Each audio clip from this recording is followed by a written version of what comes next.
You hear me? His priesthood was called the Orisha. Each was a Uba, or Oba, or Obar, or Baba. That's what you know, say Arabic, or you say, or Abi, or a Papa. He was the first pope. They settled around the whole Ghana, which is Africa, and there were 59,999. And Shabazar, or Wu-nuwaup, called it Baba Shabazar, made to 6,000 persons. So this is in the Holy Tablets. You hear me? So did that answer that question?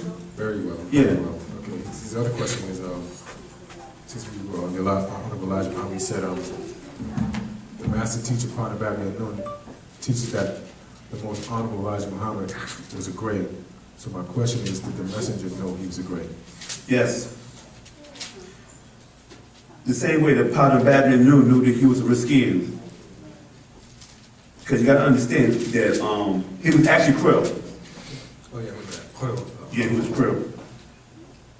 Right here on page 4, because it's no coincidence that I'm on the same, like in the same chapter.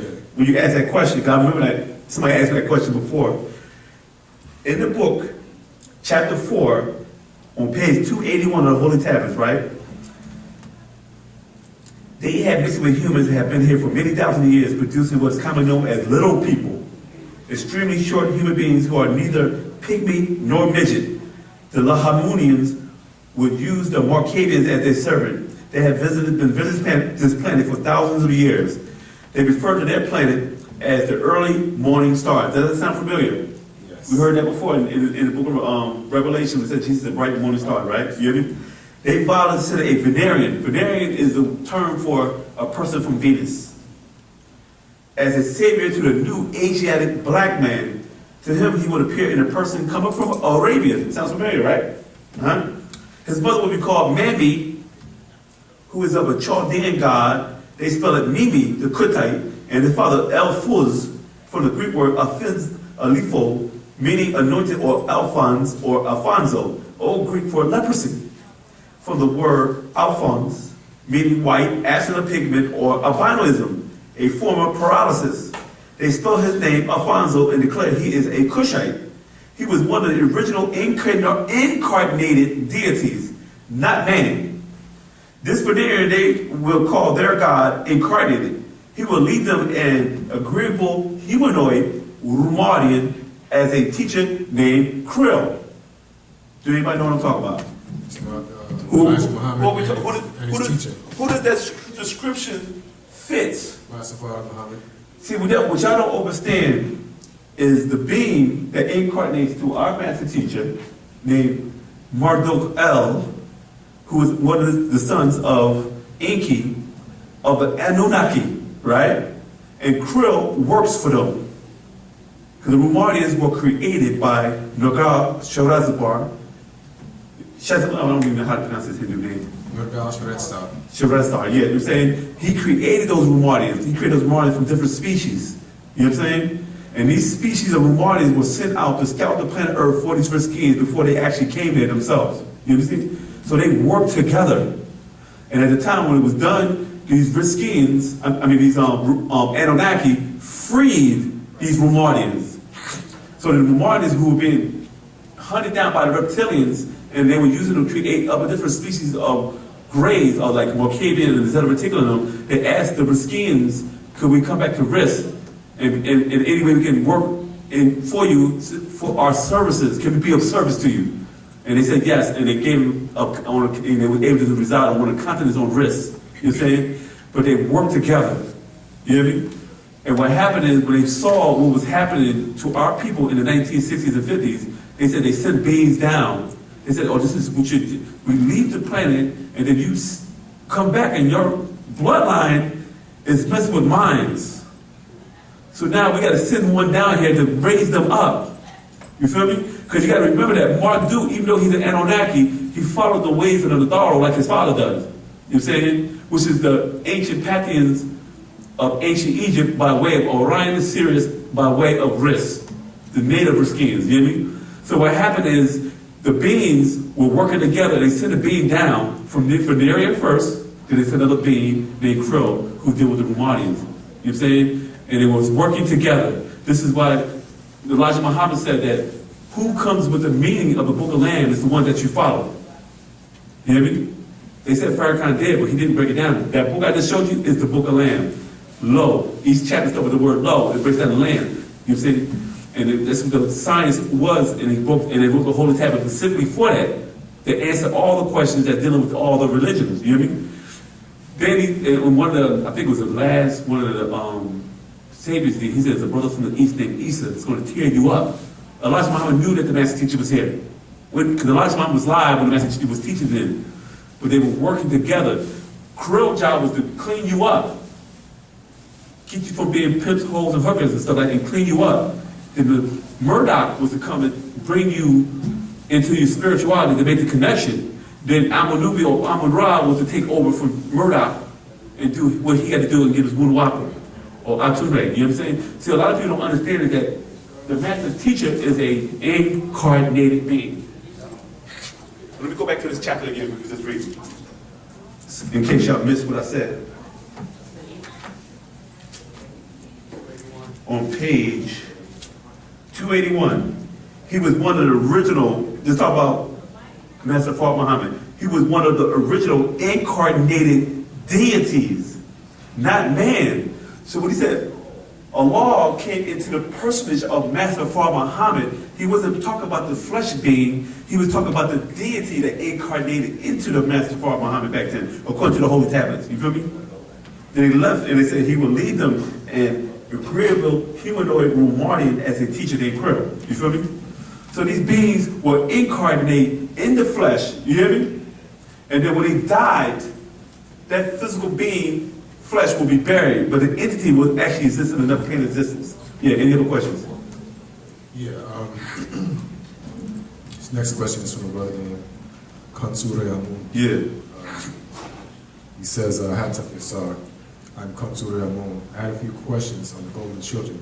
Yeah. First, are the golden children from risk? If not, where are they from? Let me see. The golden children can be from very different places. They can be from Risk, they can be from Orion, they can be from Sirius. So, what was that? I was reading. Yes, now, he needed to pick up a book called Pt.2, The Golden Children. I don't know if he got it, but he needed to get that. Damn, where is my book at? I did the wrong thing. Yeah, go ahead, though. His other question was, how does one know if they're a golden child? Okay, let me see right here. Right here, in a book called The Golden Children, Likum, your Karadu children are really not you. They only come through your DNA. The Golden Children started their final incarnation into chosen persons in 1973 on to 2003, over a 40-year span of time. No, not all Karadu children, not even Nagaro Karadu or Negro children, only selected ones, not as many as you would think. They don't know who they are themselves. They may feel strange, not of this planet or cosmos. Many have great Sekhmet powers to learn. They see things with a third eye, an inner vision. Many separate from others and appear to others to be mentally unbalanced and are called nuts, insane, crazy, strange, different, or loners. They range in all ages between that time that the last was born in 2003. Don't be fooled and don't fool yourself in thinking you are a golden children or gave birth to a golden child. You may be one or may have gave birth to one, but don't claim it or force it. It started with females who in turn gave birth to males. So that these two will be drawn together to birth a golden children. Did I answer that question? Yeah. Okay, he has another question. He's asking about the 9 species of the god. He said, he asked a question, he said, about the 9 species of the god. He said, is the Watusi one of the 9 species of the god? If not, what? Yes, yeah. Yes, yeah. Yeah. And he said, what species go back to Moon Atlantis? He said what? What species go back to this? Mexicans. To Moon Atlantis. Mexicans. How so? Because Moon Atlantis is South America. And what happened is when Lelu incarnated here on this planet, right, he created his own hybrid of it. Mexicans a lot of the Mexicans are a different strand of Hindu. You know what I'm saying? Not all Mexicans look like the ones that you see all the time. They have the same characteristics, they just have a different feature because they mixed in with the Olmecs and some with the Chinese. You know what I mean? They came here from the Husan side when they came from the California side of America. So what happened is, when Alenu created Mu and Atlantis and he created Wu-nuwaupu, you know what I'm saying? That he created back in his day and time. In his day and time. So when he created his own species, this is the Zoo Aztecs and the Mayans and the Incas, what came from Alelu, which is actually the Mayans that actually came. But when the Mayans started mixing with other different species of beings that came in, they gave birth to the Zoo Aztecs and the Incas. Okay, all right. This next question is coming from Nate Vivian. He wants to know where did the fluid rods come from? Well, we already explained that earlier. If you watched when he watched the class, the question's already answered earlier. So. But by the time you get to this question, everybody will realize the question that was already asked earlier when I broke down the Yaku thing. Go ahead, next one. Okay, this one's from first name Exceteroid. Exceteroid. This is username to use. He wants to know. He said, "Where do you go when you die, and what do you do when you get there?" He said, "Where do you go when you die?" Well, you have to have a master to answer that question for you, because I can't answer that question. You said only those spiritual masters know that question, or beings who have traveled from this dimension to the other side. You feel me? This is why the master teacher teaches us to learn our language so we can be able to communicate with our ancestors to the other side. Then you figure out what's going on. Because I know that a couple updates back in the day, when we have a lot of our beloved ones that passed to the other side. The master teacher has told us they're well and they're happy of where they at. But we can't comprehend their existence because we still in person, places, and things. And this is this alternate reality that we call the physical plane. But the way that it's described is that they're doing similar things that we do physically, but it's that something we can't comprehend because we're not in that form that they're in. So, it's a book that we need to read called Eternal, what's that called? Eternal Life After Death. Where it goes into the basics of it, right? But then when you go into the higher mysteries of dealing with the other side, you're going to have to start going into what you call quantum physics. And it'll break down about harmonic tones, dimensional shifts in dimensions. They talk about a book called Dimensional Shift. We'll talk about how you would actually reside on the other side. This is that because your physical body needs, your soul and your spirit ether will need a physical form to exist in the plane of life that you call the physical plane. Because you're living, right? This is why the Master Teacher said, well, it's supposed to be, how can you be a living God, right, when everybody who lives dies? So the spirit can't be living because it has no flesh. You feel me? So they didn't understand the higher mysteries of it. It was really talking about the soul or the ka and how the ba and how it exists in a level state of existence as opposed to what you have done here in the physical plane. That's why the Master Teacher even said in the old doctrine, the SR community, you're so bounded by the flesh that you realize that the other side is way better than what you're doing now, but you're so accustomed to being the flesh that you can't even comprehend that there's something better than this. All right, this next question is one that we really won't answer, but just so they'll know the question was asked. The user calls themselves Biscuits in Game. And Biscuits in what? Biscuits in Game. But he says, is it possible to unlock the ability to use 100% of my brain during my lifetime? If so, how? That's something only a master can answer also, but I just asked this question, so... It's the same question. You have to be taught by a master because if you could, anybody be using 100. But actually, you can actually go to the movies tomorrow. There's a movie called Lucy. Yeah. And you can actually learn from Hollywood. They can just explain to you how I can tell you how to do it. I'm just being funny. You can actually watch Lucy's good movies. We can talk about that. And there's also a movie called The Limitless. It's a part of rap. Huh? It's a part of rap that talks about us using 100% of our brain. You know which one it is? The master still has to teach you how to do that. No, I'm just saying, it just talks about it. Yeah. All right, this next question is coming from LaDonna Wilburn. She asked, she said, why are we here on the planet? Why is there so much suffering with the children and the good people? How can we get away from all this suffering and be in peace always? It's not going to happen this day and time. The only way it can happen is through a thing called Pat. If you follow Pat, right? What happened is this. the master of the heaven and earth, Pt.2, our God in this day and time. And a lot of people have a lot of issues with that. Oh, how can you worship that man? Nobody said we worship him. We give him his due respect. Because you got to look at it like this. If you go back, I don't know how long Buddha was living, Prince Gautama, he was respected by his people, even though he was a Hindu. But he came into China and taught them. And they exalted him because of his enlightenment and his wisdom, you hear me? But he didn't have the same amount of information as Pt.2 did. The Prophet Muhammad came in his day and time, did his day, and he was exalted. But he doesn't have as much information as Pt.2 in his day and time. You see?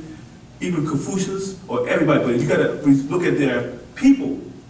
Each people had their own person that they exalted.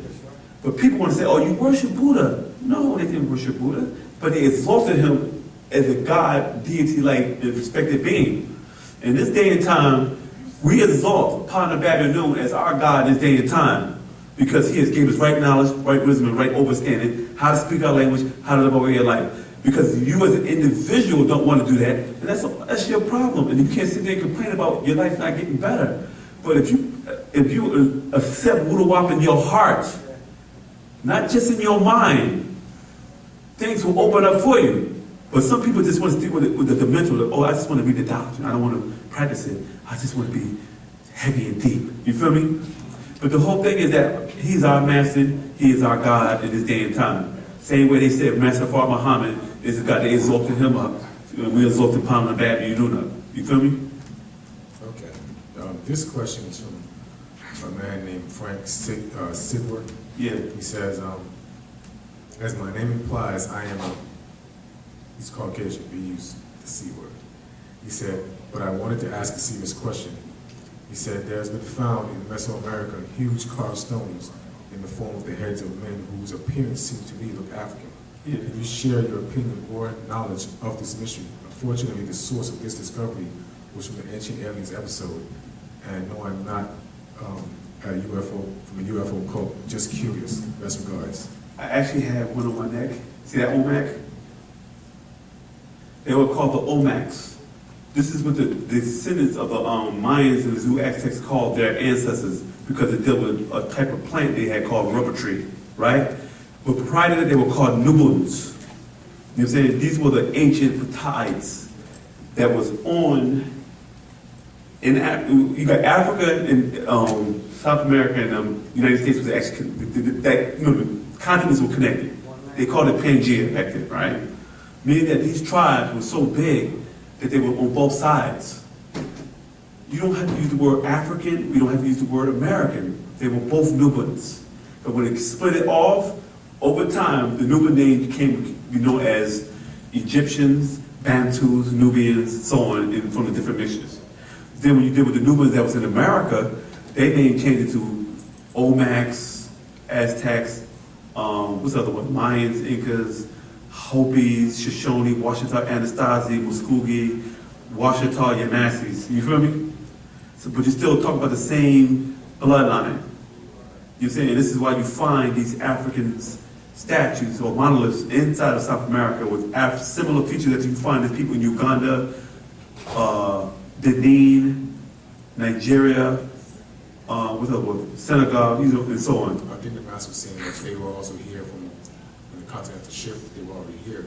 Yeah, that's what I said earlier. And then you got the Hindus and Eskimos coming down the land bridge and mixed in with them also. Yeah, that's where they come from. That's when they created different hybrids of the new ones.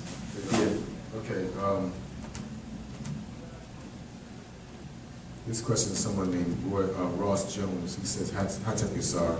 I have two questions. Could you explain who Amun is and what was his role within the Tiru? Is he their leader? Amun is the son of Pt.2. You hear me?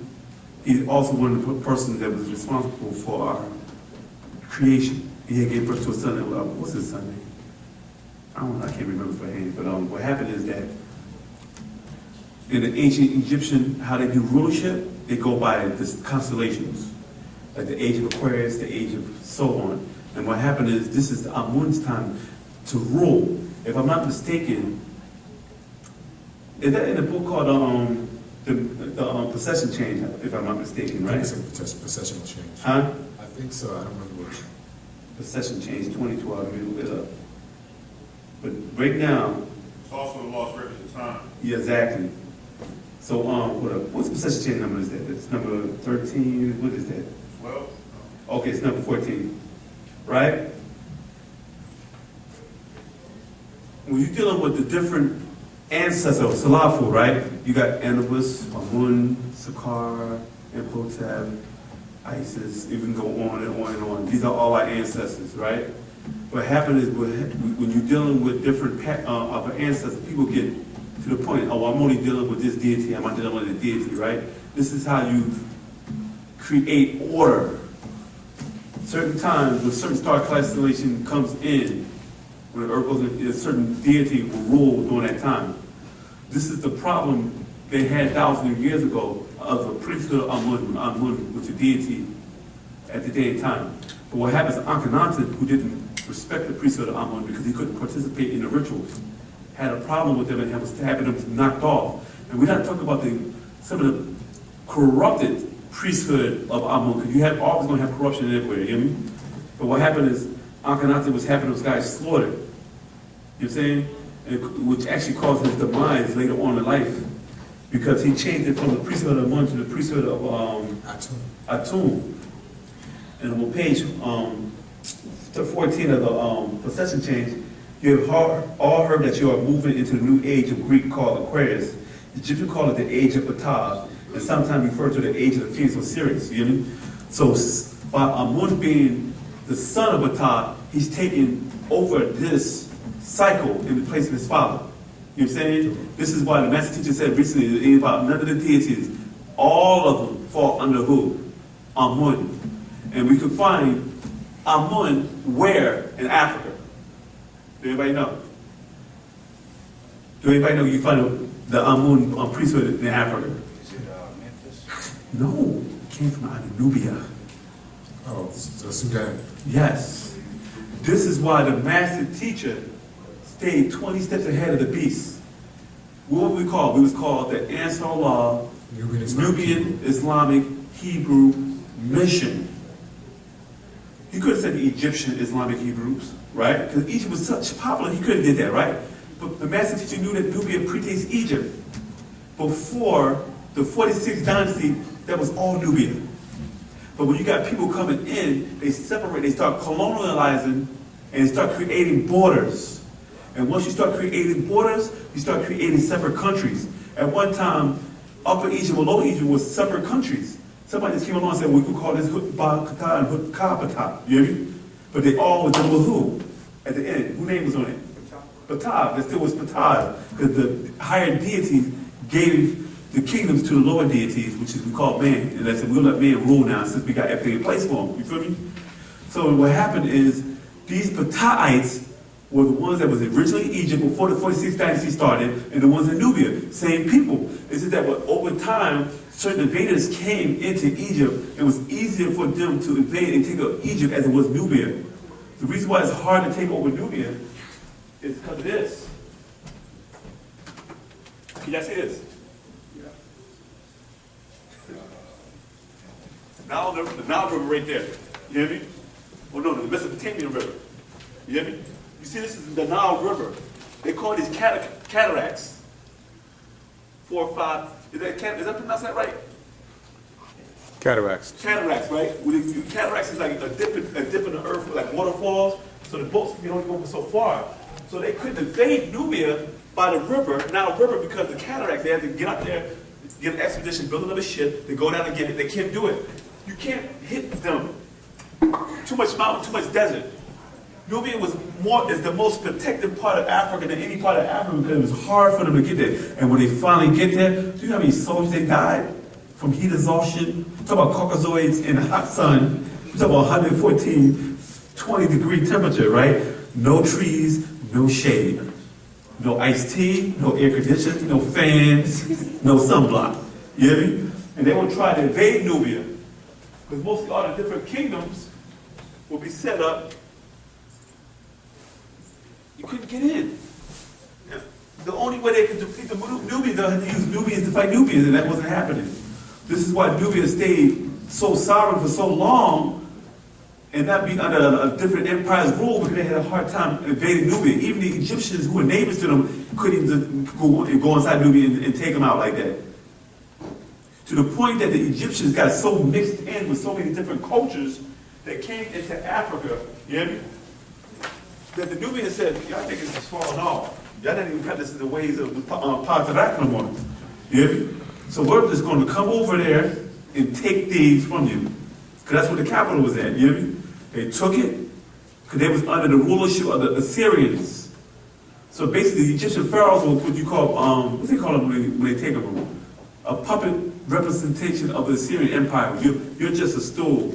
We just put you in place, you know what I'm saying, as an appointed king by us.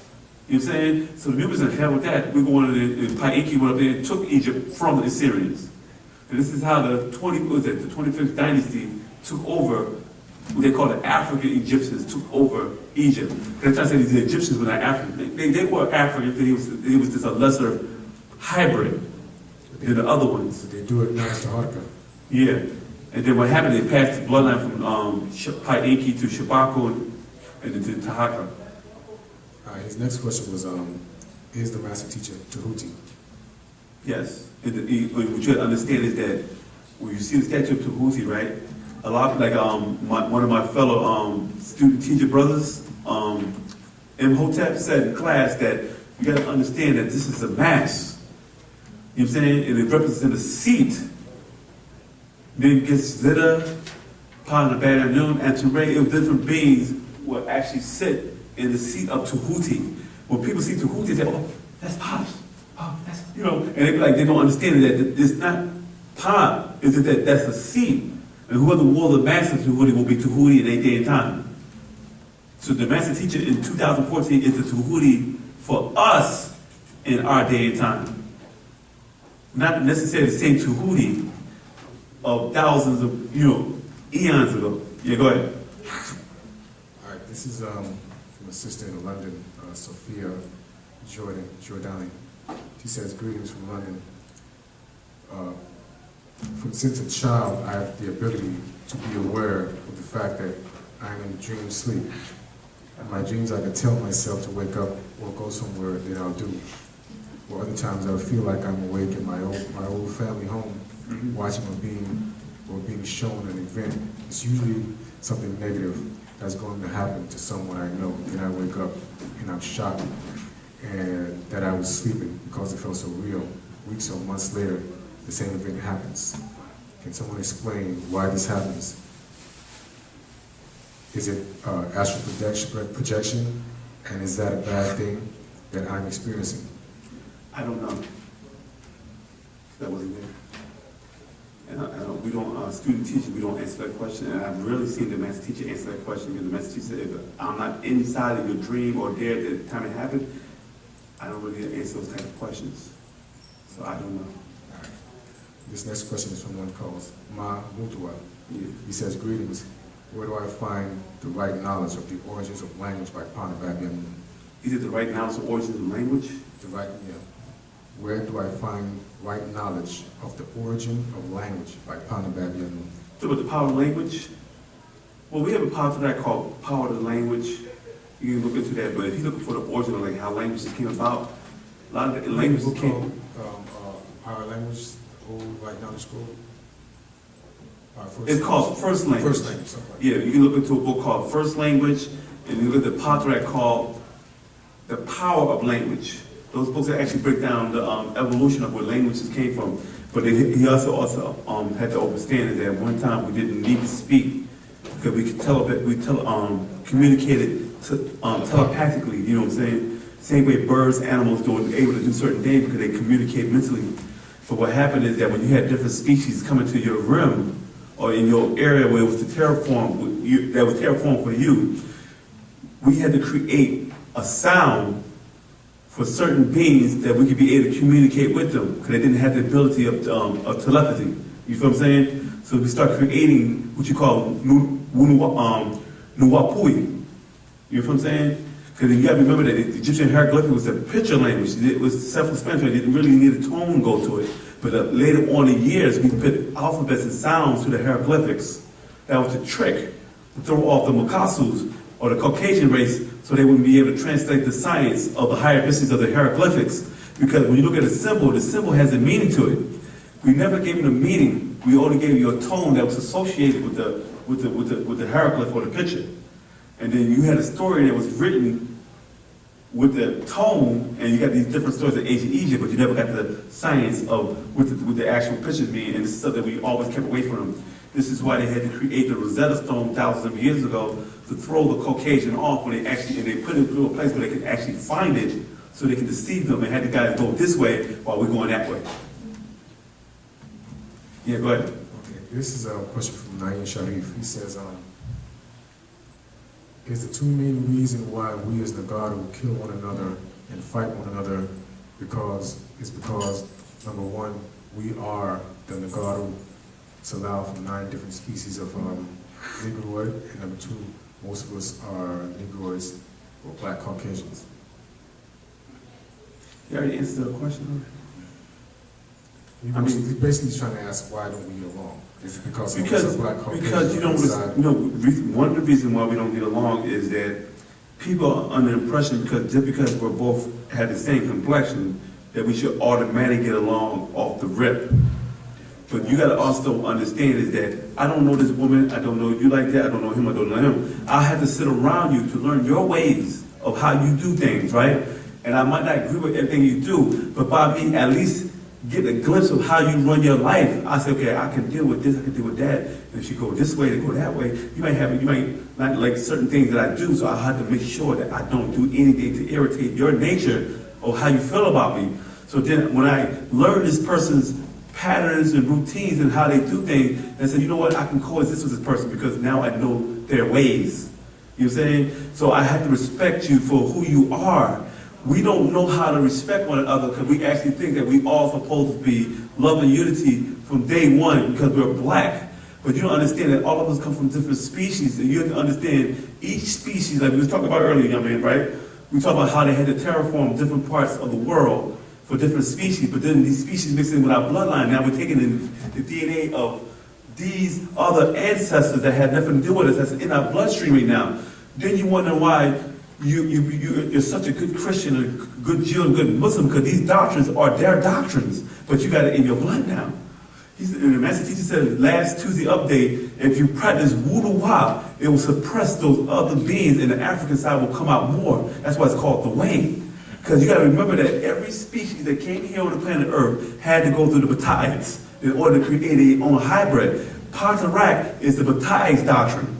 You see? So no matter who you are, you still have the Taite in your gene. That's why the Caucasian Hindus can actually come into our way, and they have to respect our ways.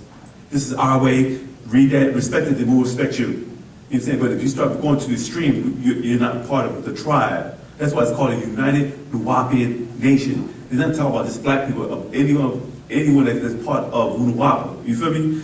But you have to go with our do's and don'ts, which is part of that, and how to govern yourself accordingly with our doctrine, because that's our genetic way of life. You know what I'm saying? And so what happens, it can help everybody and brings under a universal brotherhood as one mind if you follow Patarak, because it will help you suppress the other natures. But some people might have more of the other species and they can't follow Patarak, and this is why they go straight away. Well, I can't deal with that. How I know Pop wrote that? You know what I'm saying? But if you've been around a master teacher for so many years, you know how Pop worded this. He might not actually wrote the books, but you know his words. You got to remember this, they had to format these books from his teachings before you could read it in English. You know what I'm saying? So then when you get Patarak, the beings that can't accept it means that you have too much alien DNA in you. We can't help you. You can't be reformed. That's what the master teacher said. Can you reform the devil? Not nowadays. You feel me? Some people can't be reformed because they got too much Hindu, too much Makasu, too much Pleiadian, too much Draconian. You feel me? It's just like it's like that's kryptonite to some beings.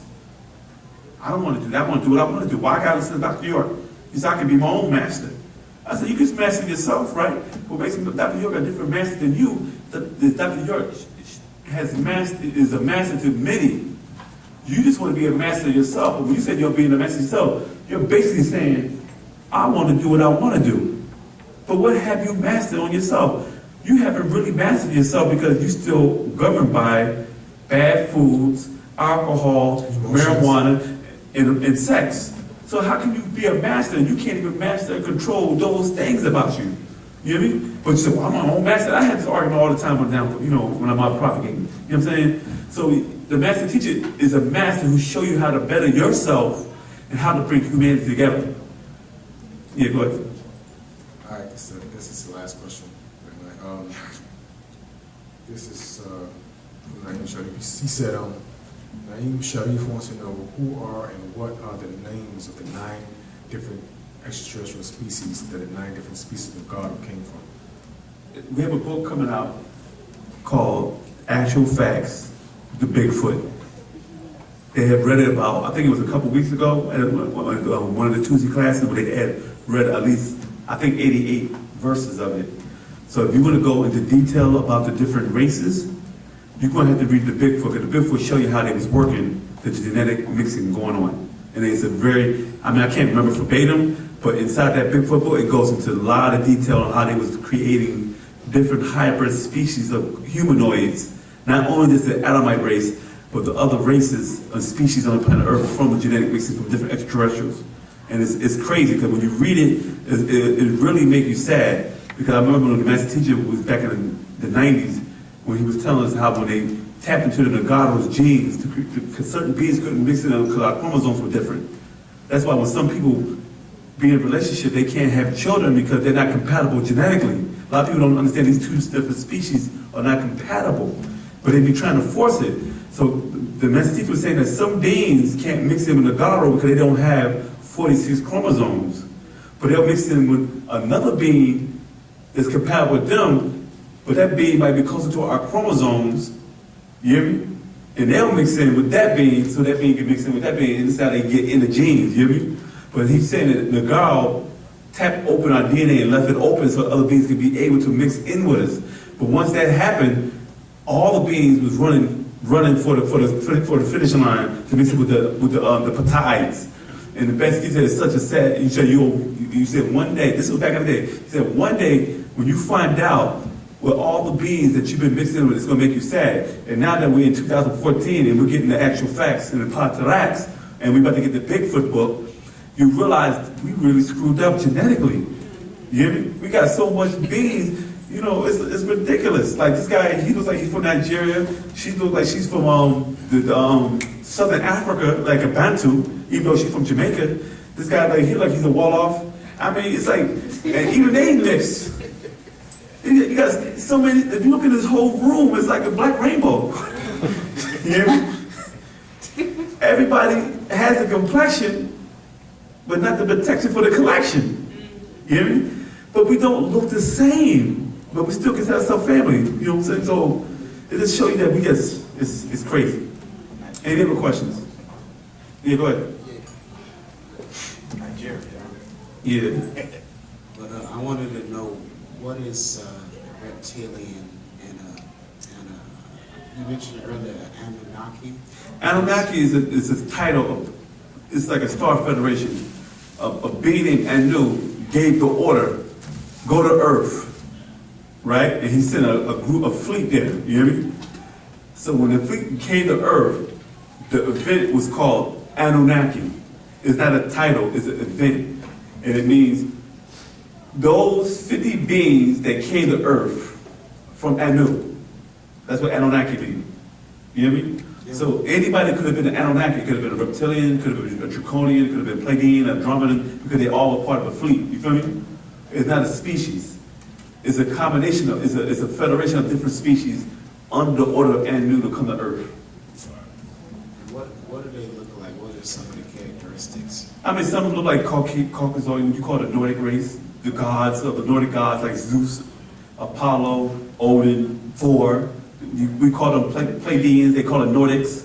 Then you had the Nomos, you would see movies like Enemy Mines and V. These are the reptilian humanoid beings, like lizard type, reptilian type beings. And you got shaggies, what you call the Bigfoot. You know what I'm saying? We know them as Nerians or Syrians. Then you have the Greys that you watch, or the Rumarians, or the Zeta Reticulations, or the Moncavians. We call them Greys, right? But if you watch all those extraterrestrials, you see these little short guys with no clothes on and a big head like ET. Those are different species of of Greys also. And another thing is some of them still in existence today, like on Yeah, this is that they're not being, because you'll freak out. yeah. You saw a Grey walking down the street, and you're like, what the heck? You'd be like tripping. But but what happened is, thanks to the cinema and the media, some of these beings will mix in with humans, right? And look hideous, right?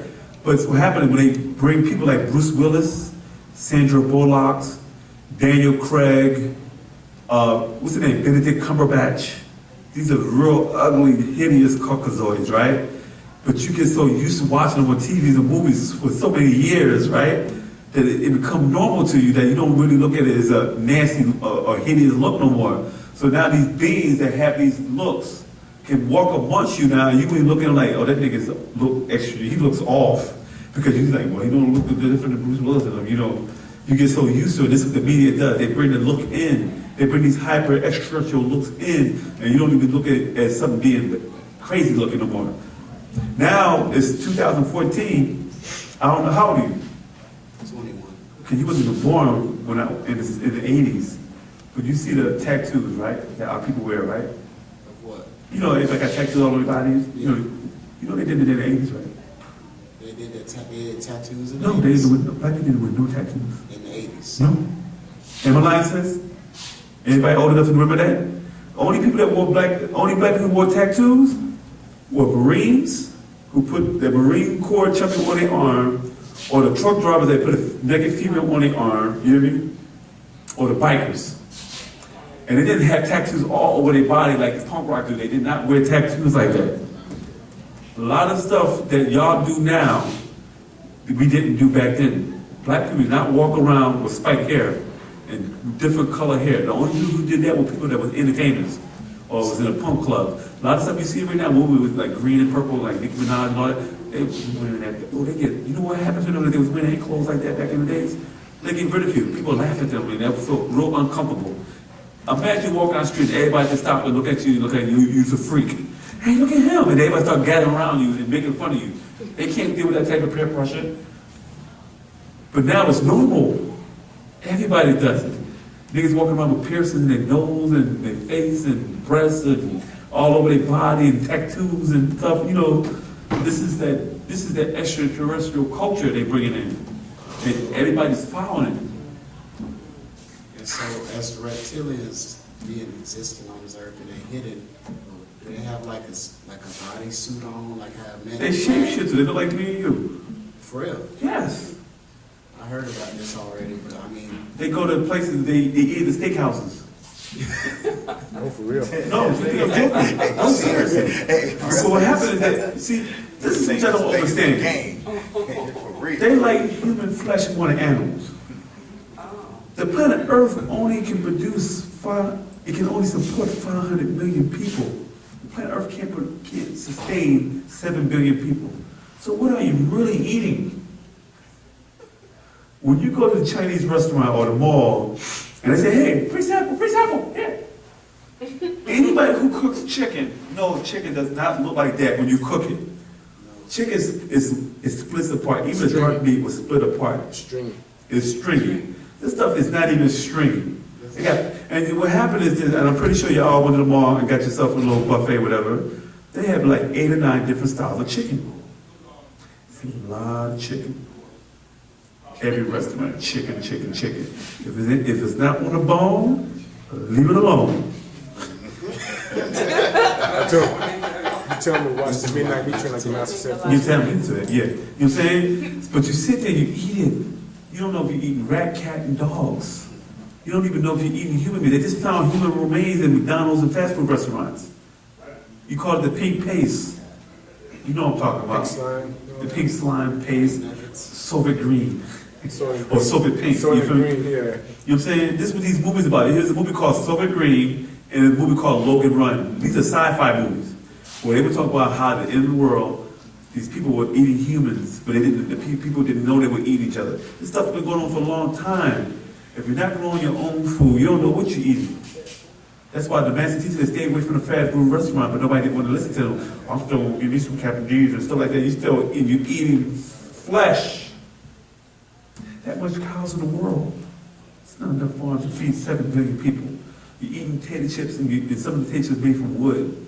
So you're eating spicy wood. Pringles is wood. No nutrition. You're eating soy burgers and stuff. Instead of eating vegetable burgers, you're eating soy burgers, and you're eating plastic with ketchup and barbecue soy ribs. They finally figured out how to make some artificial ribs that'd be meat, but it tastes so good. Like, damn, I don't eat no animal meat. I'm eating that much eating flavored plastic. You hear me? It's like you ever chew on a ink pen? I know some people chew on it. They chew on it. It'd be good, but you're like, I can't eat it because I'll just chew on it, but I ain't gonna eat it because it has no taste to it. But that's what you're eating when you're eating a lot of these soy products. You're eating flavored plastic. That's what margarine is. And then you wonder why people are having health issues and having bad kidney problems and stuff. Away from plastic. Then when you get to the vegetables, you're eating organic vegetables or you're eating pesticide vegetables. If you're eating organic vegetables, you can actually get sick off of different insects that your body's not even immune to, have no antibody for it, or you get sick from the chemicals. So either way, if you're not growing your own food, it's really a problem. And it's against the law to grow your food in America. Unless you're approved by the FDA. Was it the FDA? FDA. Yeah, exactly. Yeah. Midnight Meat Train. And there's a movie called Midnight Meat Train where it actually talks about how these reptilians live underground and they bring the food to them. Check out the movie, it's actually a good movie. Which movie is that? It's called Midnight Meat Train. I've seen that. About the train again. You see the end though, right? Bradley Cooper was in. Yeah, did you see what happened though? The beings, those were That reptilians. was so unexpected. Those were reptilians. For real. Yes. I was like, oh, those zombies. No, they were reptilians. But they look, yeah, they look. What you call zombies are nothing but reptilians anyway. Not the zombies that you see on TV like The Walking Dead and stuff like that. Because what do zombies want? They want human flesh. Exactly. What do vampires want? They want human blood. Blood. And they both the dead. The Walking Dead. What, so reptilians here to harvest us and eat us? Yeah. It's Thousands God. of years, thousands of years. In the Bible, God said, I shall harvest the 144,000. When you harvest something, what do? Huh? Cultivate it and prepare it. Yeah. I shall provide you for the lamb and the groom. God said, be fruitful and multiply. By the word fruits. And replenish the earth. Why did God ask for blood offerings? He's a spiritual being. I didn't know spirits need to smell dead flesh. And after the Israelite priests or Levitical priests finished the sacrifice, they said, throw the blood on the congregation so they can bathe in the blood of the sacrifice. These are all satanic rituals they passed off as Christianity. And a lot of people got caught up in it. Body snatchers too. Exactly. Yeah. So it's rumored that there are some celebrities that practice satanic rituals. Yeah, it's all part of the ritual. But also there are some of them that are reptilians, but just hiding it, like you were saying. Yeah, they shapeshift. Yeah. Is Nicki Minaj part of that? 'Cause she seemed like she just off. Listen, you're not gonna get in the door. You can't even get a contract unless you down. Back in the day, they would actually try to convert you. Now it's like you want to get into this school. You gotta tell me what you want to do. They're not even letting you in the door unless you get down. They have that power now. They run things. Oh, we don't care. We can make you famous. The way they got the media right now, they can turn a rapper who hasn't sold a record in years and make him popular. You hear me? Twista been hot. Twista been trying to make a hit record. They said they gave it to him finally and it blew up. So they can make it break you. They can just they made Michael Jackson and they destroyed Michael Jackson. They made Whitney Houston and they destroyed Whitney Houston. So it's not that they can't destroy you. They can tear you down. They made Beyonce. They can turn around and destroy Beyonce. Beyonce was never. I'm gonna be honest with you. Beyonce is big, but she wasn't bigger than Whitney Houston, and everybody knows that. So it could come any day. Her time is up. Look at Janet Jackson. They made it break her and broke her, made her a Muslim. You know what I'm saying? So they can make and break you. They have a book that goes into, it's called the Millennium Book. It goes into detail about that. Are you familiar with that book? And another one's called Leviathan 66, where the master teacher wrote, since 1971, he wrote a book called Leviathan 66, where he talked about the Illuminati to today. He actually was one of the first people to actually bring about who the Illuminati was back then. And people said, oh, y'all niggas are nothing but conspiracy theory. And that was all over YouTube. But back then, when I was doing it 24 years ago, people said, oh man, y'all niggas tripping. Yeah, now, I try to talk about it, oh, how you know about that? I watch it online. I said, okay. Any other questions? Yeah, what is Mason and like, what are they all about? Masonry is nothing but a watered-down version of the ancient Egyptian order. When the Caucasian came into Egypt and saw what the Egyptians were doing, they wanted to do the same thing. They sat amongst the masters, got a little information, ran back to Europe, and created the Masonic order.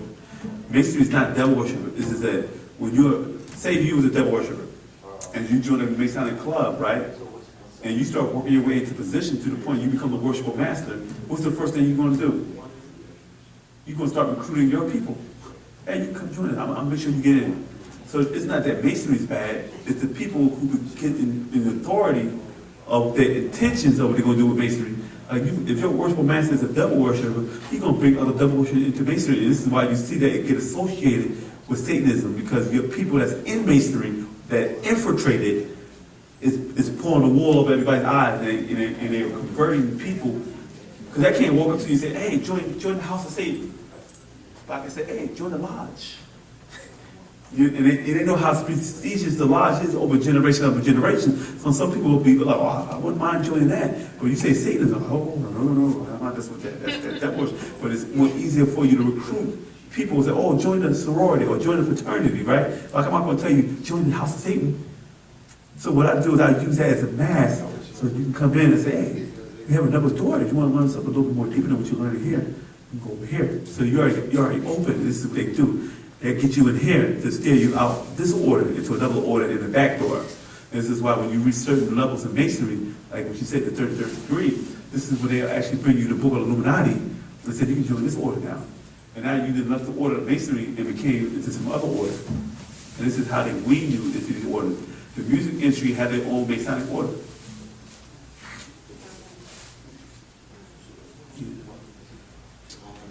Okay. Any more questions after that? And if that's the last question for the day, I'd like to thank y'all for coming out. We'll be here next week, same Nuwaupian time, same Nuwaupian channel. You can bring your friends, ask questions. You know we're here. Thank you. Good night and God bless. Thank you. I think.